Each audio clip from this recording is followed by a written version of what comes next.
Welcome to miniOrange.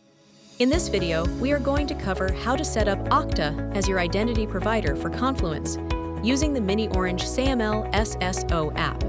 Start in Confluence.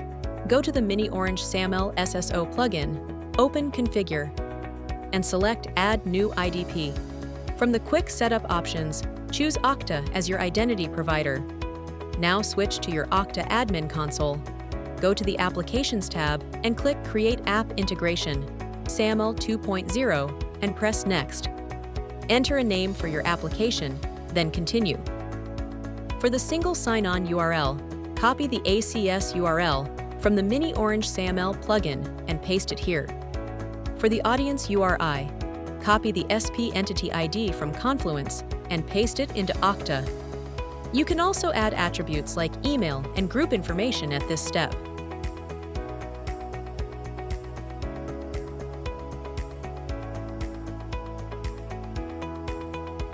Next, go to the Assignments tab. Add the users or groups who should have access. Save your changes.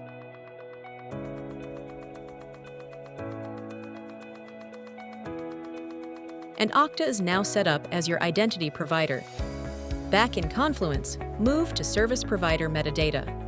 Select that you have the metadata URL for your IDP. From Okta, copy the metadata URL and paste it into the miniOrange SAML app. Save the configuration. Now copy the test and get attribute URL. Paste it into your browser.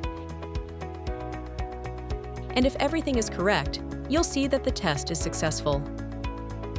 This confirms that your identity provider is now linked to your service provider. Finally, configure user profile and group settings in the miniOrange SAML app. This ensures that user details and group roles are mapped correctly inside Confluence.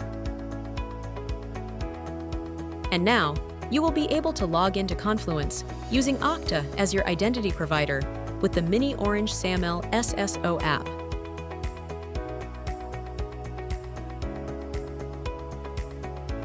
Thanks for watching.